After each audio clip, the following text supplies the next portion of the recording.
આખા દેશમાં માથાદીઠ ચેરિટેબલ ટ્રસ્ટની હોસ્પિટલોના બેડ રાજ્યની વસ્તીના અનુપાતમાં સૌથી વધારે હોય તો આપણા ગુજરાત રાજ્યની અંદર છે, અને એ ખરેખર આપણા માટે ગૌરવનું છે.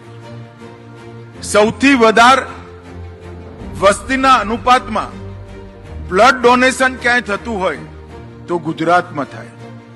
સૌથી વધારે ચક્ષુદાન રેકોર્ડ થયા હોય તો ગુજરાતમાં થાય, અને સૌથી વધારે અંગદાનના જ્યાં ફોર્મ ભરાયા હોય અને અંગદાન થતું હોય એ પણ ગુજરાતમાં થાય.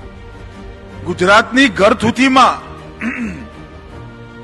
ગાંધીના સંસ્કાર, સેવાના સંસ્કાર, મહાત્માના એ પ્રચંડ વ્યક્તિત્વનું આજે પણ એની અનુભૂતિ ગુજરાતીઓના સ્વભાવમાં, ગુજરાતના સ્વભાવમાં થતી હોય છે. હું માનું છું કે આ ગુજરાતનું સૌથી મોટું ઘરેણું છે.